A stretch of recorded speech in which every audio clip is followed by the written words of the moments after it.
바디 프로필하고 하는 분들이 되게 많은데 맞아. 근데 사실 의사인 제가 봤을 때는 저렇게까지 하면 좀 안 좋을 것 같은데 라는 생각이 들더라고요. 막 실제로 요새 그런 케이스가 있는지 이게 정말 얼마나 위험한 건지 한번 알고 싶습니다. 안녕하세요. 닥터 프렌즈입니다. 오늘 저희가 대한신장학회 홍보이사이신 배은희 교수님을 모시고 콩팥에 아주 피가 되고 살이 될 이야기 나누려고. 아시죠? 저희 한번 부르면 잘 안 보내는 거.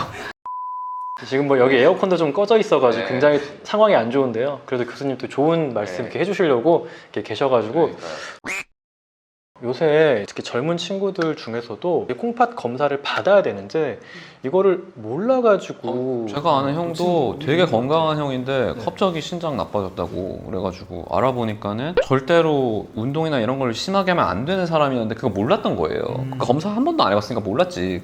그래가지고 최근에 입원해가지고 치료받고 다행히 좋아졌는데 그런 경우가 너무 많은 것 같아서 여쭤보려고 합니다. 젊으신 분들이 많잖아요. 지금 네. 헬프님들이. 근데 젊으신 분들이 좀 걱정해야 될 일이 제가 봤을 때는 거품용 것 같아요. 소변에 이렇게 거품이 나오잖아요. 네. 거품이 나온다는 건 이렇게 변기에다 딱 물을 내리는데 거품이 안 내려가요. 거품이 내려가는 거는 그냥 이렇게 본인 소변을 세게 봐서 그러는 거고요. 키가 크신 분들. 변기에 물을 내렸는데도 거품이 이렇게 안 내려가면 그거는 단백뇨인 거예요. 그건 좀 문제가 있는 거거든요. 네. 병원에 오셔가지고 꼭 검사를 받아보셔야 돼요. 그런 경우에 이제 저희가 모르는 사후치 신염이라든지 이런 게 있을 수 있으셔가지고, 네, 사후치 신염은 가만히 좀 이렇게 진행하거든요. 젊으신 분들이 많죠. 젊으신 분들은 예병들이 많아요. 제가 또 헬린이다 보니까 바디 프로필하고 하는 분들이 되게 많은데 맞아. 근데 사실 의사인 제가 봤을 때는 저렇게까지 하면 좀 안 좋을 것 같은데 라는 생각이 들더라고요. 막 그러니까 단백질 보충제 먹지, 하기 전에 카페인 먹지, 물 수분 제한하지, 약 운동? 먹지, 운동해. 그러니까 이게 너무 막 근육을 키우고 멋있게 나올 수는 있겠지만 신장을 막 하는 느낌이라서 실제로 요새 그런 케이스가 있는지 이게 정말 얼마나 위험한 건지 한번 알고 싶습니다. 그러니까 장기적으로 봤을 때도 안 좋은 거지만 이제 그렇게 갑자기 고강도의 운동을 하시고 나셔가지고 횡문근 융해증, 랍도마이올리시스 이렇게 네. 얘기하는데 진짜 많이 오세요 요즘에. 요새 많이 많아요.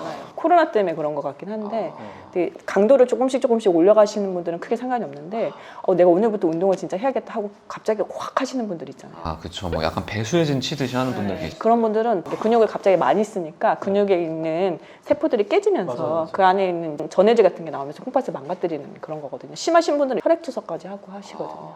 네. 그러면은 소변 색깔이 빨갛게 되죠. 네. 콜라색처럼 되게 네, 마요글로빈이라고 해서 근육에 있는 그 성분이 빠져나오는데 그게 붉은색이라서 저희가 헤모글로빈 빨간색이잖아요. 맞아요, 그것처럼 마요글로 붉은색 소변을 보는 게 특징입니다. 조심하셔야 될 것 같아요. 오늘부터 운동해야겠다 그럴 때 막 적당히를 모르는 사람이 있어. 맞아.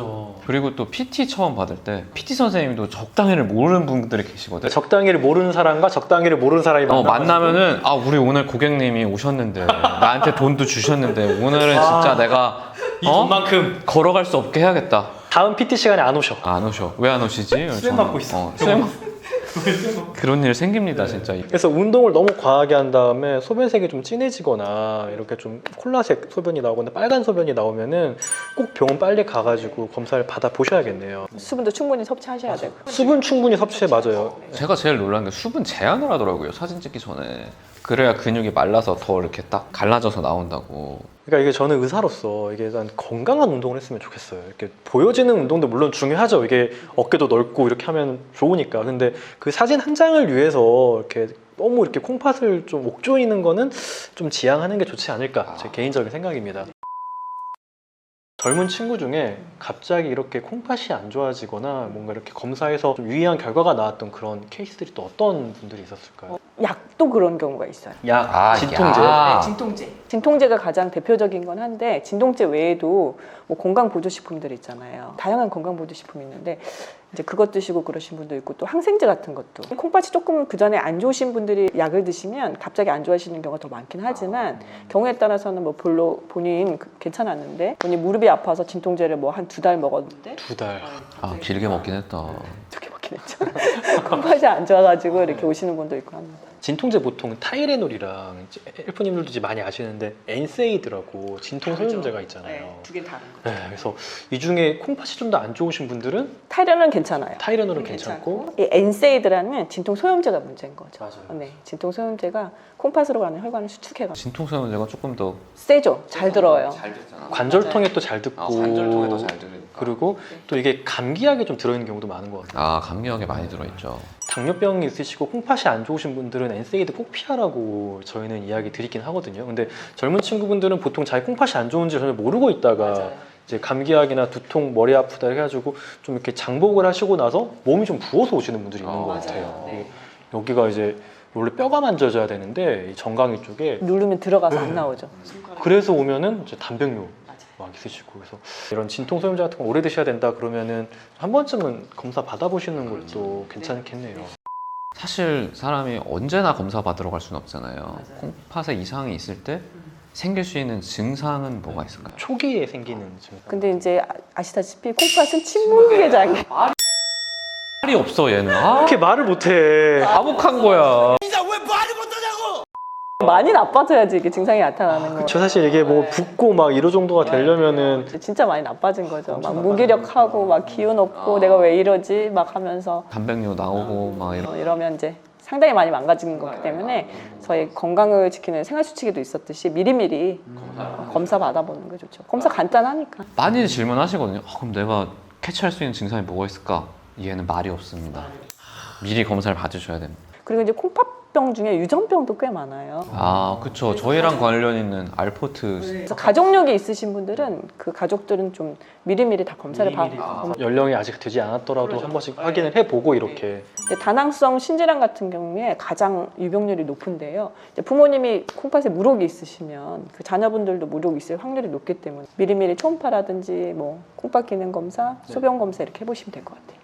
네 교수님 오늘도 이렇게 저희 많은 헬프님들한테 도움이 될 이야기 정말 감사하고요. 아, 저도 좀 도움을 받았습니다. 그래 운동 열심히 하니까 제가. 탈수하지 말고 물 잘 마시고. 그 말을 왜 도움이 되는지 알아요? PT쌤이 그렇게 하라 그럴 때 할 말이 있어. 어? 신청내과 교수님이 물 마시라고 했는데. 했는데? 더 하면 안 될 것 같은데. 더 하면 안 될 것 같은데요. 혹시 덧붙이고 싶은 말씀 있으시면은 저희 헬프님들한테 좀 부탁드리겠습니다. 저희가 최근에 투석 전문의 캠페인을 좀 하고 있어요. 네. 인공 신장실에서 투석 전문의가 없는 곳이 30%거든요. 투석 전문의가 생각보다 많죠. 그런데 이제 코로나가 생기면서 좀 취약하잖아요. 우리 환자분들이 면역이 떨어져 있어서 그래서 관리가 좀 더 필요해서 저희가 좀 캠페인 이렇게 스티커를 만들고 병원 앞에 붙일 수 있도록 그리고 이렇게 배지도 이렇게 좀 해가지고 홍보를 하고 있습니다. 환자분들이 확인을 하고 이용을 하시면 대한신장학회 홈페이지에 가시면 이 병원이 투석 전문의가 있는 병원인지 없는 병원인지 확인할 수가 있어서 네, 거기서 확인해 보시면 더 좋을 것 같아요. 투석 환자분들 면역이 떨어져 있으시니까 좀 더 인증된 기관에서 더 안전하게 투석 받으시고 더 건강하시면 좋을 것 같아요.